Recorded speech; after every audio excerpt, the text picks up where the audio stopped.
नमस्कार दोस्तों। अब यहाँ पर एक्सपोर्ट्स की बात हो रही है, इंडिया के ग्रोथ की बात हो रही है। इंडिया पिछले 10 सालों में कितना आगे बढ़ा है उसकी बात हो रही है, और 1947 के बाद इंडिया ने कौन सी पॉलिसी अपनाई है जिससे ये सारी सिचुएशन, या फिर कहे कि इंडिया को अब इतने सारे बेनिफिट्स हो रहे हैं। और इंडिया को अब ड्रॉ करने की जरूरत नहीं पड़ती कि भाई हम ना ही रशिया की तरफ है, ना ही अमेरिका की तरफ है, ना ही चाइना की तरफ, हम अपनी तरफ से खुद मुख्तार है।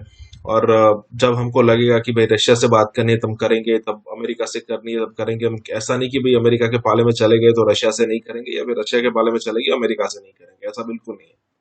कहने का मतलब ये है, और आज इसके रिजल्ट मिल रहे हैं। पिछले 10 सालों से इतनी तेजी से ग्रो कर रहा है इंडिया कि आप एक्सपोर्ट्स में कई सारे रिकॉर्ड टूट चुके हैं। इंडिया फिफ्थ लार्जेस्ट इकोनॉमी है, कभी भी एक डेढ़ दो सालों के अंदर अंदर इंडिया थर्ड लार्जेस्ट इकोनॉमी बन सकता है। और जब थर्ड लार्जेस्ट इकोनॉमी, हालांकि अभी भी अब 5वें नंबर पर तो है, मतलब कि वैल्यूएशन बहुत बढ़ चुकी है, लेकिन जरा सोचिए कि इंडिया जब थर्ड लार्जेस्ट इकोनॉमी बन जाएगा तो इंडिया की सिचुएशन क्या हो जाएगी। और उसमें भी ऐसा कहा जा रहा है कि जर्मनी और जापान का थोड़ा डाउनफॉल डेफिनेटली होने वाला है। मतलब ये सोने पे सुहागा जैसा होगा कि पूरी दुनिया पीछे चल रही है और इंडिया आगे बढ़ रहा है।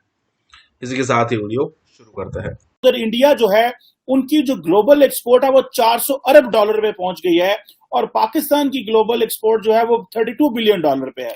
अब देखिए कि हमने किस तरह अपनी डोमेस्टिक पॉलिसी को और फॉरेन पॉलिसी को कंट्रोवर्शियल कर दिया है कि अब दुनिया के जब ये कहते हैं कि हमने जो है वो बाहर से साजिशें हमारे खिलाफ हो रही हैं, तो जारी बात है यूरोपियन ब्लॉक की बात होती है, इंग्लैंड की बात होती है और अमेरिका की बात होती है, और यही हमारी एक्सपोर्ट जाती हैं। आप क्या समझते हैं ये 32 अरब डॉलर से भी हमारी एक्सपोर्ट कम हो जाएगी अगर इसी तरह मामलात जो हैं इन्होंने वेस्ट के साथ लड़ाई की? जरा इसको भी काइंडली इस पर जरा मैं सबसे पहले तो चीमा साहब इस चीज को डिफाइन करना चाहूंगा, एब्सोल्युटली नॉट।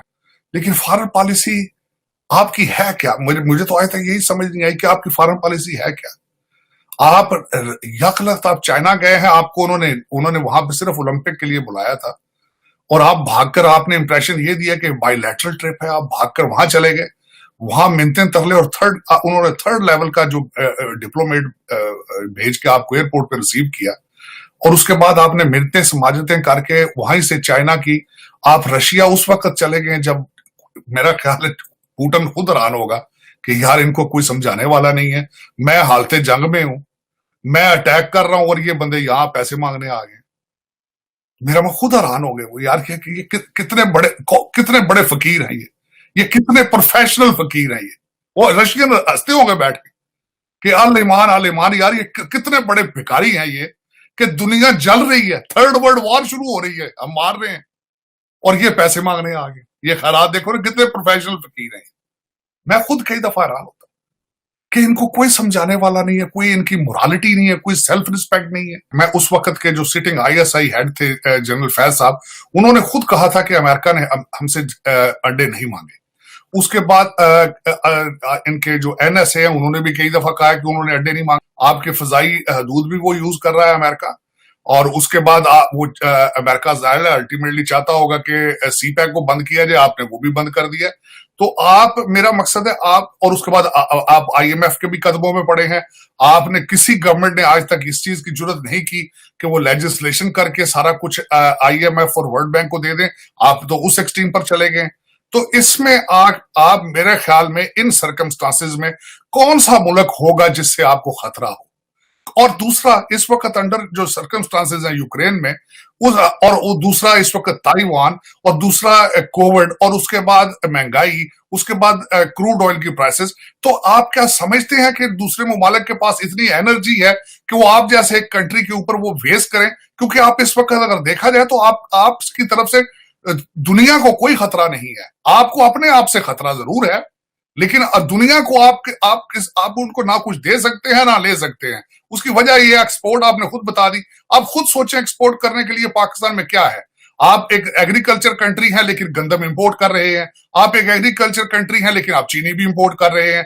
मेरा मकसद है आपकी फाउंडेशन ही मौजूद नहीं है, आपके कोई बेस ही नहीं है किसी किस्म की। सिर्फ आप एक चीज में एक्सपर्ट हैं कि डबल गेम खेली जाए, उसके बाद ये कि पैसा यहां से बाहर किस तरह भेजा जाए। करप्शन में आप देखें, आपके तो नंबर ही खत्म हो रहे हैं। इस वक्त भी आपका कंपैरिजन किया जाता है तो अफगानिस्तान और नाइजर के साथ किया जाता है, और आप दूसरी तरफ आपने भारत के साथ मेरे ख्याल में आपके पास नो मॉरल पोजीशन कि आप भारत के साथ अपने आप को कंपेयर करें। आपको कंपेयर तो करना चाहिए, करें तो बांग्लादेश से भी आप नहीं कर सकते अपने आप को कंपेयर। आप तो बिल्कुल इस वक्त अफगानिस्तान वाली सूरत हाल है। आप बात कर रहे हैं, मैं इस दफा पाकिस्तान गया हूं, आप जरा इस्लामाबाद से निकल कर गुजरखान तक जाने की कोशिश करें जीटी रोड पर, तो वो बिल्कुल अफगानिस्तान से भी बदतरीन हालात है उस सड़क के। तो अगर देखा जाए तो आपके पास है क्या दुनिया को देने के लिए? आप सिर्फ और सिर्फ एक कार्ड खेल रहे हैं मुसलसल कि भारत की दुश्मनी में आप चाइना को आप कैश करने की कोशिश कर रहे हैं। और मैं हमेशा ये कहता हूं कि चाइना ने आज तक कभी कोई ऐसा डिसीजन नहीं लिया जिससे उनकी इकोनॉमी खराब हो। और चाइना कभी भी भारत को एज ए कस्टमर लूज नहीं कर सकता, चाइना अमेरिका को एज ए कस्टमर लूज नहीं कर सकता। लेकिन आप उसके इश्क में दीवाने इसलिए हैं कि वहां से सिर्फ एक ऐसी विंडो अभी मौजूद है जहां से आप पैसे ले सकते हैं। आपने रिसेंटली सी पैक के बहाने $26 बिलियन का टीका चाइना को लगाया और जिसपे वो नाराज बैठे, क्योंकि आपने उनको ओवर प्राइसिंग की है, आपने उनसे रिश्वतें ली हैं, आपने उनके सी पैक के मंसूबों को डिले किया है, आपने उनके बिल उनको बिल नहीं दे रहे जो उनके प्रोजेक्ट थे। They are disappointed. खान साहब ने एक झूठा मूठा एक सा प्लान बना के जाने से पहले किया था कि इनकी विंडो ऑपरेशन किया जाएगा, मैं हर हफ्ते इसकी खुद मॉनिटरिंग करूंगा। लेकिन इस तरह के बहाने जो है वो पहले मेरा ख्याल है चाइनीज आपको समझ चुके हैं कि यहाँ पे आप वो कहते हैं ना, मर्द नादा पे कलाम नरमो नाजक बेअसर। तो मेरे ख्याल में वो चाइनीज भी अल्टीमेटली, क्योंकि उनका भी कल्चर का हिस्सा है करप्शन, तो वो आके उन्होंने देखा कि ये तो भाई हमसे भी 2 स्टेप आगे हैं, तो वो बिल्कुल सीपैक बंद पड़ा है। आप रिसेंटली $26 बिलियन का आपने उनको जो है वो टीका लगाया है और उसके बाद आप कंफ्यूज हैं। मैं हैरान होता हूं, खान साहब एक तरफ चाइना में गए सीपैक को प्रमोट करने के लिए कि लोग आके चाइनीज से यहाँ इन्वेस्टमेंट करें, साथ ही नोशकी के अंदर वो जो 4 दिन मुसलसल आप हालते जंग में थे, तो जाने से पहले अपना होमवर्क ही करके चले जाते, जाने से पहले बलोचियों को ऑन टेबल लेते, वहां अमनो अमान की सूरत हाल होती तो जाते चाइना। देखें, सबसे इनको बेसिक आइडियोलॉजी में समझाना चाहता हूं क्योंकि I am a businessman. Business हमेशा इन्वेस्टमेंट वहां लेके जाता है जहां लॉ एंड ऑर्डर के हालात बेहतर हो, जहां की अदालतें इंसाफ कर रही हो। आपके क्या ख्याल में पाकिस्तान की अदालतें इंसाफ कर रही हैं? वहां पे पाकिस्तानियों को इंसाफ नहीं मिलता, अगर वहां पे कोई फॉरेनर जाके इन्वेस्टमेंट करेगा तो उसको इंसाफ कहां से मिलेगा? तो इन सूरत हाल में आपका क्या ख्याल है? इन लोगों को पता नहीं, इनको सब पता है, लेकिन ये कि इनके इंटरेस्ट पाकिस्तान में नहीं है। चीमा साहब, खान साहब ये देखें, सारा खान साहब सबसे पहले ये काम क्यों नहीं करते कि अपने दोनों बच्चे लंदन से लाके मदरसा में, कराची में मदरसे में दाखिल कराएं, या मदरसा हकानिया अटक के पास वहां दाखिल कराएं बच्चों को, अमर बिल मारूफ भी उनको सिखाएं, उनको यहाँ पे हाफिज़े कुरान बनाएं उनको। ये मेरे लिए सारा कुछ है, अपने लिए क्यों स्टैंडर्ड इनके डबल है? आपके हर वजीर के, हर जो आपके जो ब्यूरोक्रेसी और हर एक के बच्चे तो बाहर कनाडा में पढ़ रहे हैं, अमेरिका में पढ़ रहे हैं, लंदन में पढ़ रहे हैं, लेकिन पाकिस्तानियों के लिए आपने बिना मकसद एक दूसरा स्टैंडर्ड बना के रख दिया। हमारे लिए अमर बिल मारूफ है, हमारे लिए रियासत मदीना और हजरत उमर की मिसालें आपकी अपनी कैबिनेट के ऊपर, आपकी उनको क्यों नहीं लेक्चर देते जिन्होंने रिसेंटली चीनी और आटे के डाके लगाए? आप उनसे बात करें। लेकिन यह कि एक डबल स्टैंडर्ड है, यही एक अलमिया है। और मैं खुद अपने आप को, मैंने कई दफा बताया है कि मैं खुद मुतासरीन पीटीआई हूं, मैं इसी लीडरशिप के लिए मैं भी दुआएं करता रहा हूं।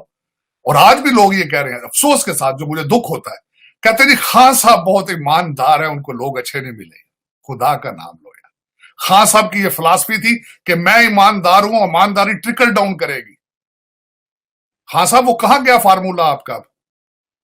आपने लोगों को क्या बताया था और फिर वही बता रहे हैं कि मैं अमर बिन मारूफ, मैं हक है और दूसरे बातिल है। ये किस तरह का ड्रामा कर रहे हैं आप? खुदारा इस्लाम एक बहुत अच्छा रिलीजन है, इसको आप, अब पहले ही मैं कहता हूं कि फॉरेन रिलीजन है, हमने इसके साथ ज्यादती की है पाकिस्तान और इस रीजन में, हमने इसकी स्पिरिट को नहीं समझा, लेकिन आप तो इसको मजीद इसको खराब कर रहे हैं। रियासत मदीना एक बहुत बड़े हमारे पैगंबर ने उसको बड़ा वहां पे 4 खलीफे थे हमारे, उन्होंने बड़ी हिस्ट्री है उसमें, इस्लाम की बहुत बड़ी हिस्ट्री है। आप खुदारा इस चीज को यूज करना आप बंद करें। आप किस डायरेक्शन में जा रहे हैं? आप कोई एक चीज तो छोड़ दें जो लोग यहां से पुर उम्मीद हो, लेकिन आप बिल्कुल उसको भी नहीं छोड़ रहे।